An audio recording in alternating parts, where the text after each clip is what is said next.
what is creative aging.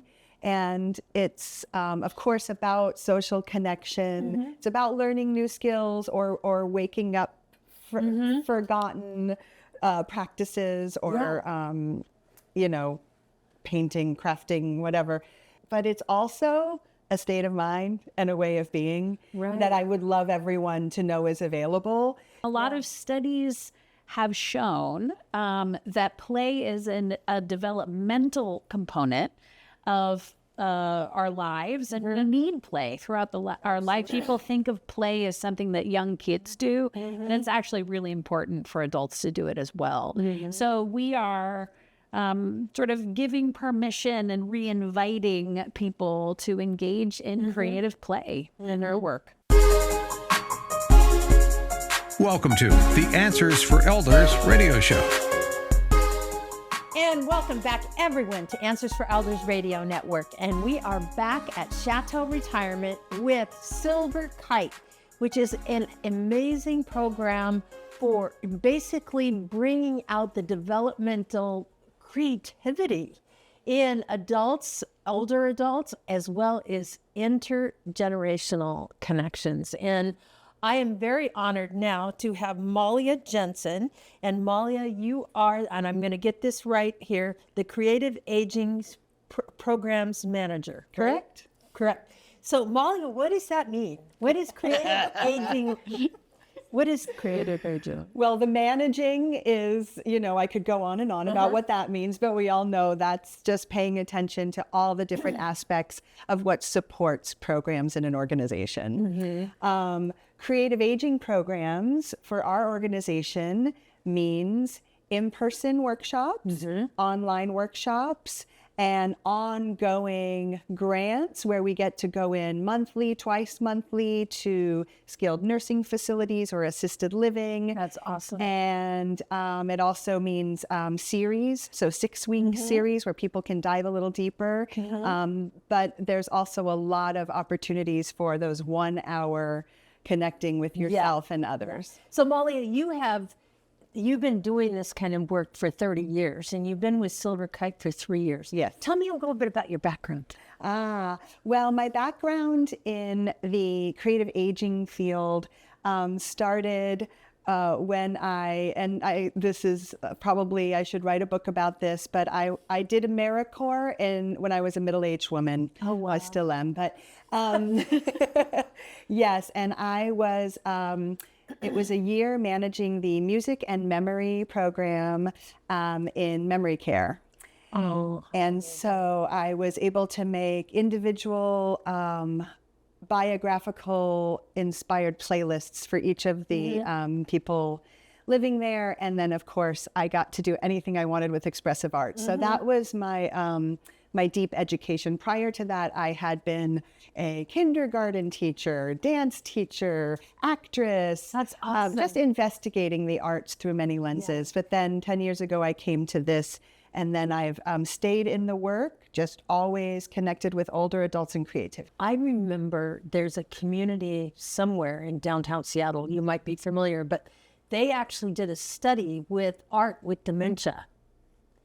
As far as people that had never been, and the more progressed that dementia got, the more amazing the art became that they would sit there and paint. Are you familiar with what I'm talking about? I've been in a lot of those conversations, and I have heard people talk about the creative parts of the brain that can open up wider when other parts are declining. And I have had the great honor to, I learned how to watercolor paint from people living in the more advanced stages of dementia. And so my style's pretty wild, so I'm not teaching the paint and sips.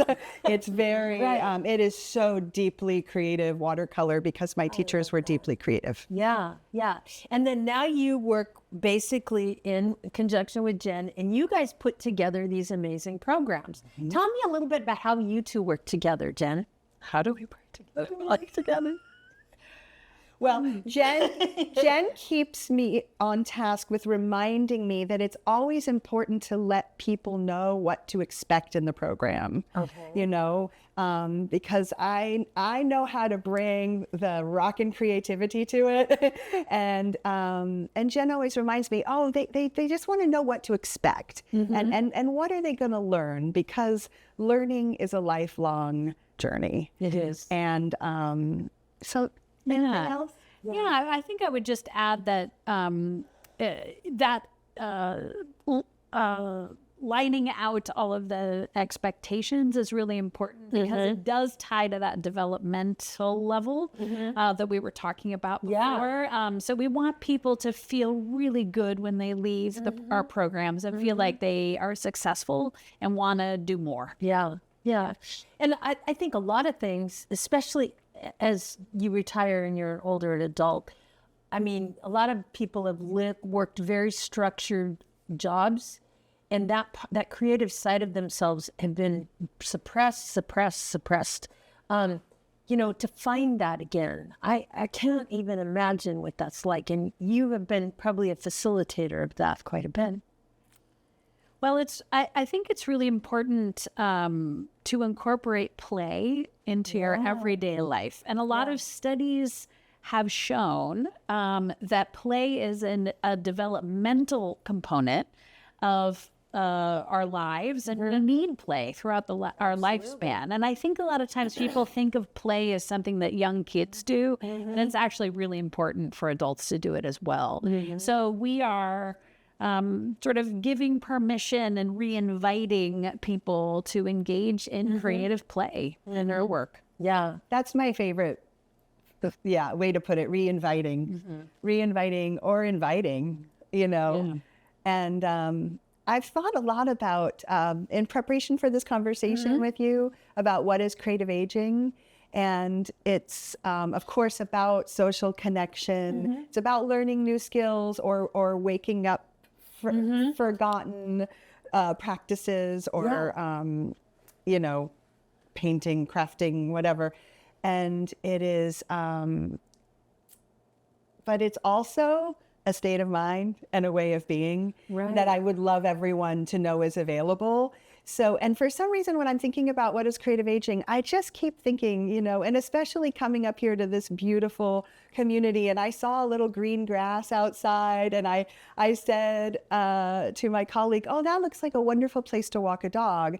And I was thinking of creative aging is also as simple as, what's that like every day when I'm walking my dog, and being open, bringing some mindfulness into it. Some of our workshops are simply mindfulness. Of course, we have the arts and the music and the dance and the theater.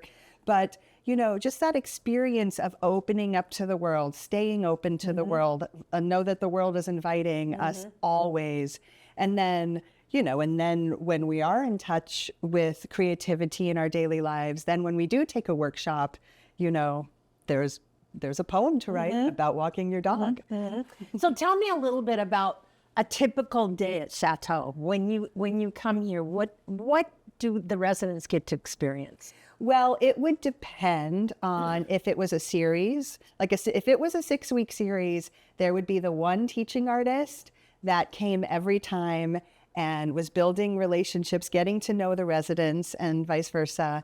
And they would have a one focus that they brought a different theme to every week. And so it could look like that, or it could look like a one-time workshop where a teaching artist came in and said, hey, we're going to play with DIY decoupage, you know, bring your old, you know, tchotchkes, and we will re-envision them. And of course, we would bring some too for people to share with. My favorite new project of ours, Expressive Dance Collective, which is a 10-week where people who have always wanted to dance and never tried, or people who danced and want to reconnect, co-create with a teaching artist a piece of dance based on brain-compatible education around dance, and then their own personalities coming out and their own choreography. What do you find probably the most rewarding about this kind of work? What comes to mind right after you say that, and I'm all about the first thing, is the emails or voicemails that I get from people who took a workshop, or sometimes it's the activity director who was, watching it from behind the plant. And it is just seeing the proof that a connection happened with, with themselves. Because I do believe it's so much about relationship building and connection with others, but we do need to connect with ourselves. And like, Jen, the story that you told in our previous segment, there's this connection that happens. I mean, you guys are not only connecting people with each other, but you're connecting people to things within them that they may not have ever been in touch with. Yeah. I mean, that's really powerful. Yeah. If somebody moved into Chateau, what would they expect from SilverKite? It would depend on what kind of programming we brought, but there are, we partner with library systems. So depending on which county they lived in, they can go to their library and experience in-person workshops or online workshops, or we can have they could have SilverKite teaching artists coming here and building that relationship and just bringing curiosity. And a SilverKite facilitator is really about listening, and it's always about the people first and using the art really as that tool for connection. And how about if a family has maybe a child or that would like to volunteer or be involved in the program? How can they do that? They can either go through Chateau and talk about how that can work, or they can always reach out to me and we can have a conversation, and who knows, maybe they could be part of the intergenerational work. I would love that. Thanks for sharing. Did you know that you can discover hundreds of podcasts in our library on senior care? So visit our website and discover our decision guides that will help you also navigate decision making. Find us at answersforelders.com.